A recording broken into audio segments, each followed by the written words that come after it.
Hello everyone, quick revision of physics में आपका स्वागत है। This is our day 3 lecture जो हमारा क्लास में हो चुका है, उसका रिवीजन हम यहाँ पे कर रहे हैं ताकि एग्ज़ाम में आपको कैसे लिखना है, क्या लिखना है, सारी चीज़ें यहाँ से पता चले। राइट, सो डे 3 में आज हम पढ़ेंगे applications of uniform circular motion. लेकिन उससे पहले जो बेसिक चीज़ें हमें पता रहनी चाहिए वो चीज़ें हम देख लेते हैं। जैसे कि कुछ फोर्सेस होते हैं जो बॉडी पे एक्ट करते हैं।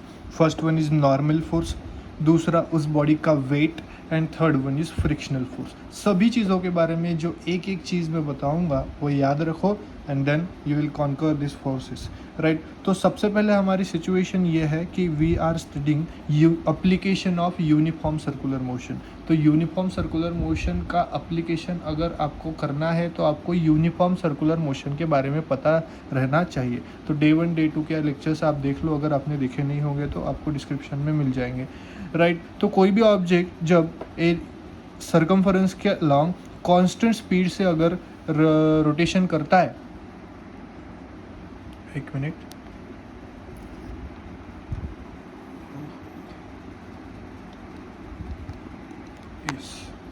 Sorry for interruption. तो कोई भी ऑब्जेक्ट अगर कांस्टेंट स्पीड से एक सर्कमफरेंस पे रोटेशन करता है तो उसे हम कहते हैं यूनिफॉर्म सर्कुलर मोशन। हमने डेफिनेशन पढ़ी है, कांस्टेंट स्पीड होनी चाहिए।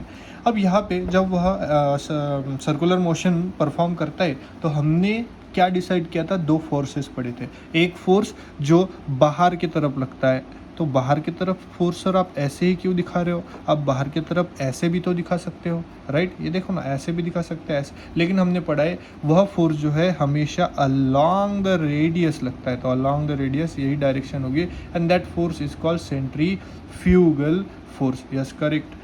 And the force which is acting toward the center along the radius, that force is called centripetal force। तो जब भी आपको कोई फोर्स अप्लीकेशंस में बाहर की तरफ लगते हुए दिखे, बाहर की तरफ, तो उसको हम सेंट्रीफ्यूगल फोर्स कहेंगे। और कोई भी फोर्स अप्लीकेशन में अंदर की तरफ लगते हुए दिखे टूवर्ड द सेंटर, तो उसे हम क्या कहेंगे, यस करेक्ट बच्चों, सेंट्रीपिटल फोर्स कहेंगे।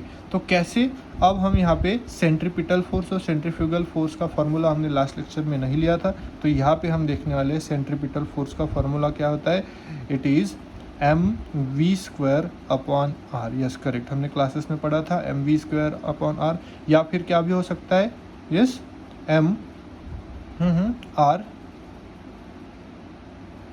v के जगह हम क्या पुट करते हैं, v is equals to R omega. So it is v के जगह क्या आएगा, r into omega square divided by r। तो एक आर कैंसिल होता है, तो क्या बचेगा, m आर ओमेगा स्क्वायर। ऐसा भी ये फार्मूला होता है। या फिर centripetal force it is also equals to R omega को हम आर ओमेगा को क्या लिखते हैं, v।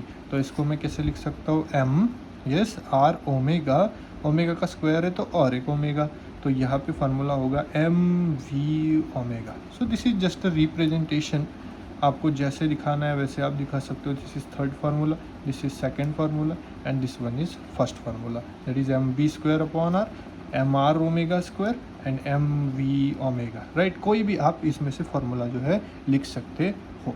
करेक्ट, तो यहाँ पे देखेंगे हम अभी कि कैसे यह तीन फोर्सेस हमारे एप्लीकेशन में जो काम में आने वाले, वह तीन फोर्सेस किस तरीके से हम पढ़ेंगे। इसको पढ़ लिया तो एप्लीकेशन झिंगा लाला। राइट, तो यहाँ पे हम कैसे पढ़ेंगे कि यहाँ पे देखो, यह एक हॉरिजेंटल सरफेस है, तो हॉरिजेंटल सरफेस पे नॉर्मल फोर्स होता क्या है, नॉर्मल फोर्स एक्चुअली यह होता है, बस एक एक लाइन इसकी याद कर लो। नॉर्मल फोर्स इज व्हाट, कि जो always perpendicular to the surface of the body लगे। क्या, मेरे साथ कहो, नॉर्मल फोर्स क्या होता है, जो always perpendicular to the surface of the body का। तो एग्जांपल देखो, first example, this is the surface, this is the body, body का ये भी सरफेस हो गया और ये भी सरफेस हो गया, और इसको वो कैसे लगना चाहिए, परपेंडिकुलर, मतलब इसके साथ उसने कितना एंगल बनाना चाहिए, 90 डिग्री का। Yes, so this force is called normal force. इस पे कौन सा होगा, देखो, this is the horizontal surface, और हॉरिजेंटल सरफेस के ऊपर ये बॉडी रखी हुई है और इसके परपेंडिकुलर जो 90 डिग्री बनाएगा that force is normal force. तो सिमिलरली आप इसका भी निकाल लोगे आई होप, राइट। तो ये किस डायरेक्शन में होगा, इस डायरेक्शन में, इसे हम कहेंगे नॉर्मल फोर्स, करेक्ट। अब देखो इसी के साथ वेट कैसे निकालते हैं। तो आप सब ने पढ़ा होगा न्यूटन्स लॉ में, ग्रेविटेशनल लॉ या जो भी लॉज पढ़े हैं उसमें ग्रेविटी पढ़ा होगा। उसमें वेट्स जो होता है वो क्या होता है, उस बॉडी का हमेशा किस डायरेक्शन में लगता है, yes always downward direction, very good. And downward direction में लगने वाला फोर्स कौन सा कहलाता है, वेट, जिसका फॉर्मूला होता है m/g। फिर बॉडी जो है वो कैसी भी रखी हो, वह फोर्स जो है always vertically downward towards the centre, yes, कैसे लगेगा, टूवर्ड्स द सेंटर लगेगा। यहाँ पे भी देखो बॉडी भले ही ऐसी रखी है लेकिन इस बॉडी का जो वेट है वो कैसे लगेगा, always downward towards the centre of the earth, yes, always downward toward the centre of the earth ही लगेगा। सो कैसे हमने इसको पढ़ा, normal force always perpendicular to the surface of the body, its weight always vertically downward toward the centre, right. तो ये हमेशा नीचे नीचे ही लगेगा। एंड द फ्रिक्शनल फोर्स, अगर हम बॉडी ऐसे रखिए, बॉडी अगर इधर मूव होती है तो फ्रिक्शनल फोर्स ऑब्वियसली उसके अपोजिट लगेगा, that is in this direction, और उसको हम स्मॉल एफ से दिखाएंगे।